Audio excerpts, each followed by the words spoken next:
লোকটা সামান্য হাসল। এর উত্তর তোমাদের নিজেদের মধ্যেই আছে।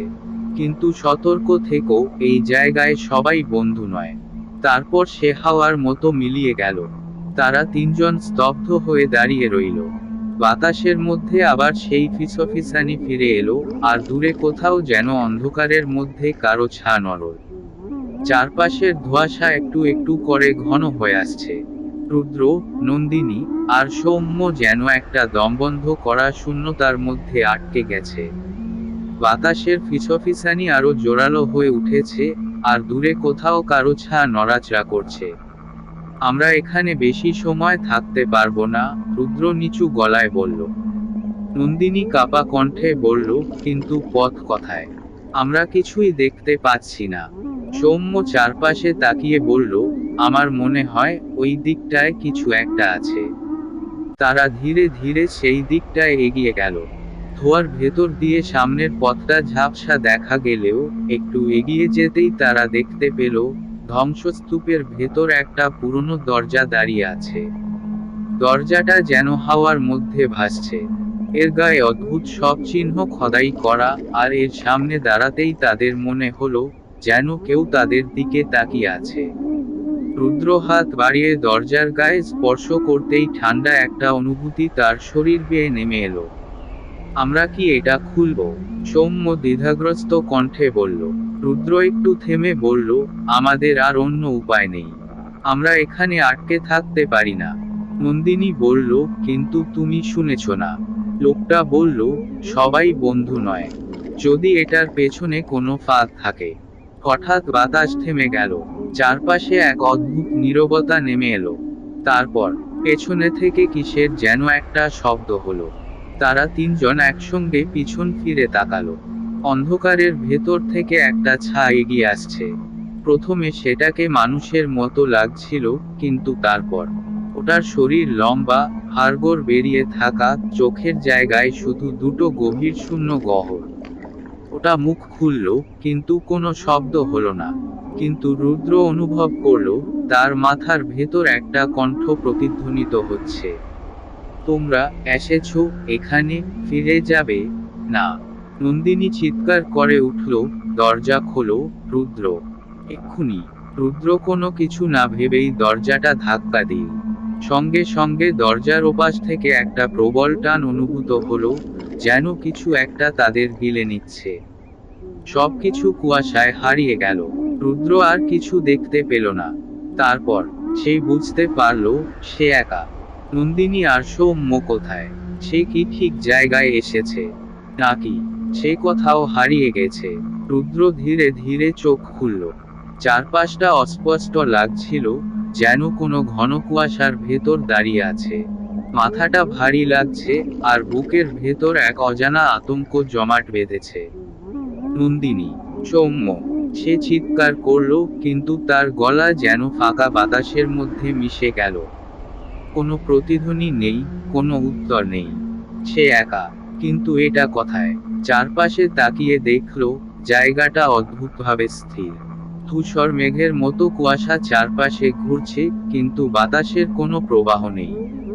মাটিটা শক্ত নয়, আবার নরমও নয়, যেন একটা অদ্ভুত বায়বীয় জমিনের ওপর দাঁড়িয়ে আছে। হঠাৎ তার মনে হলো কেউ তাকে দেখছে। সে ধীরে ধীরে পেছনে ফিরে তাকালো। দূরে কুয়াশার মধ্যে একটা অবয়ব দাঁড়িয়ে আছে। কে ওখানে? রুদ্র চিৎকার করলো। কোনো উত্তর এল না। কিন্তু সেই অবয়ব ধীরে ধীরে তার দিকে এগিয়ে আসতে লাগলো। রুদ্রের গলা শুকিয়ে গেল।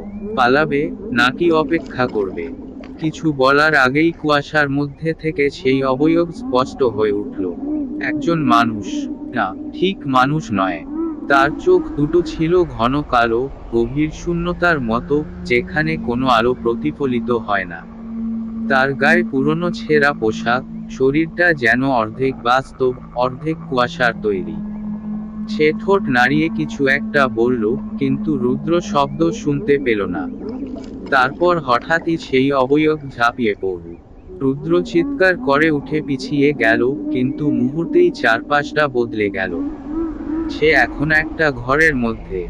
এটা একটা পুরনো, ধুলো জমে থাকা ঘর। কাঠের মেঝে, চারপাশে ছেঁড়া পর্দা, আর দেয়ালে কালো দাগ। রুদ্র দ্রুত উঠে দাঁড়ালো। নন্দিনী আর সৌম্য কোথায়?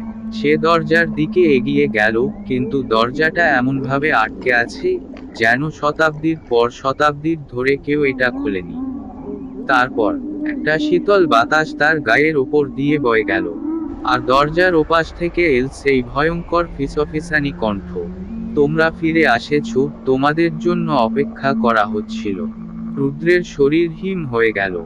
রুদ্রের হাত হেমে গেছে। দরজার ওপাশ থেকে আসা কণ্ঠটা শীতল, অথচ তীব্র। মনে হচ্ছে শব্দগুলো কেবল বাতাসে নয়, তার মাথার ভেতরেও প্রতিধ্বনিত হচ্ছে। তোমরা ফিরে আসছো, তোমাদের জন্য অপেক্ষা করা হচ্ছিল। সে এক ধাপ পিছিয়ে গেল। নন্দিনী, সৌম্য, তোমরা কি শোনো? সে চিৎকার করল, কিন্তু কোনো উত্তর এল না।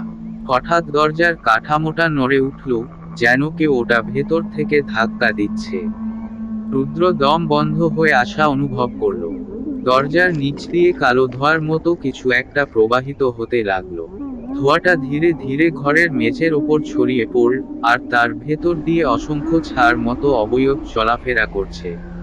রুদ্র দ্রুত পেছনে সরল। তার মনে পড়ল, আগেও সে এমন কিছু দেখেছে, সেই ধ্বংসস্তূপে, যেখানে নন্দিনী আর সৌম্য ছিল। কিন্তু এখানে সে একা। এটা কি তার জন্যই অপেক্ষা করছিল? দরজাটা এবার ধীরে ধীরে খুলতে শুরু করলো। চিরচিরে শব্দে দরজার পাল্লাগুলো সরে যেতে লাগলো। ওপাশে একটা ছা মূর্তি দাঁড়িয়ে আছে। এটা ঠিক আগের ছায়াদের মতো নয়। এটা বড়, শক্তিশালী, আর রুদ্র অনুভব করলো এটা তাকে সরাসরি দেখছে। সেই মুহূর্তে কণ্ঠটা আবার এল। তোমরা আমাদের জাগিয়ে দিয়েছ। রুদ্রের হৃৎপিণ্ড এক মুহূর্তের জন্য থেমে গেল। তারপর মেঝে কেঁপে উঠল, আর সে অনুভব করল তার শরীর নিচে তলিয়ে যাচ্ছে। একটা অদৃশ্য শক্তি তাকে নিচের দিকে টেনে নামাচ্ছে, আর দরজার ওপাশের ছামূর্তি এবার ধীরে ধীরে এগিয়ে আসছে। না, না! রুদ্র চিৎকার করল, হাত দিয়ে মেঝে আঁকড়ে ধরতে চাইল, কিন্তু ততক্ষণে পুরো কক্ষটা ভেঙে পড়তে শুরু করেছে। আর তারপর সব অন্ধকার হয়ে গেল। রুদ্র ধীরে ধীরে চোখ খুলল। চারপাশটা ঘুটঘুটে অন্ধকার, শুধু মাঝে মধ্যে কোথাও দূর থেকে আবছা আলোর ঝলকানি দেখা যাচ্ছে। সে অনুভব করল সে কোনো শক্ত মাটিতে নেই, বরং যেন বাতাসের ওপর ভাসছে। শরীর হালকা লাগছে, অথচ মনে হচ্ছে কিছু একটা তাকে প্রচণ্ড টানছে, এমন একদিকে যেখানে আলো নেই, শব্দ নেই, কোনো অস্তিত্ব নেই। নন্দিনী, সৌম্য, সে ফিসফিস করে ডাকলো। কোনো উত্তর এল না। তারপর একটা নরম, শীতল হাত তার কাঁধে স্পর্শ করলো। সে আতঙ্কে পিছন ফিরে তাকালো, কিন্তু কিছুই দেখতে পেল না। শুধু শূন্যতার মধ্যে ভাসমান কিছু ছায়ামূর্তি, যারা ধীরে ধীরে স্পষ্ট হয়ে উঠছে। তারা কথা বলছে না, তাদের মুখ নেই, কিন্তু রুদ্র অনুভব করল তারা তার ভেতরে ঢুকে যাচ্ছে, তার স্মৃতির গভীরে, তার মনের অন্ধকারে। তোমাকে ফিরতে হবে, একটা কণ্ঠ তার কানে এল। এটা কোনো মানবীয় কণ্ঠ নয়, বরং একটা শীতল, মৃত কণ্ঠস্বর, যেটা যেন তার আত্মার সঙ্গে কথা বলছে। তুমি যদি এখানেই থেকে যাও, তাহলে আর কখনো ফিরে যেতে পারবে না। রুদ্র চারপাশে তাকিয়ে দেখল, অন্ধকারের ভেতর একটা পথের আভাস পাওয়া যাচ্ছে, দূরে, যেখানে হালকা নীলচে আলো জ্বলজ্বল করছে। সে দ্রুত সেদিকে দৌড় দিল, কিন্তু মনে হলো পথটা যেন বাড়ছে, সামনে এগোলেও শেষ হচ্ছে না। তারপর সে আবার একটা পরিচিত কণ্ঠ শুনল। রুদ্র, রুদ্র, আমাদের শোনো। সৌম্যের গলা, নন্দিনীর গলাও শোনা গেল, তুমি যদি বের হতে চাও, আমাদের হাত ধরো। কিন্তু তারা কোথায়? রুদ্র চারপাশে তাকিয়ে দেখল, তার চারপাশের ছায়া আরো ঘন হয়ে আসছে, তাদের ফিসফিসানি আরো জোরালো হচ্ছে। এখানেই থেকো, এখানেই থেকো। না, সে এখানে থেকে যেতে পারে না। সে হাত বাড়িয়ে দিল, কিন্তু চারপাশে কেউ নেই। তবে তার মনে হলো সে এক জায়গায় আটকে গেছে, একটা সীমারেখার মধ্যে, যেখানে সময়ের কোনো অস্তিত্ব নেই।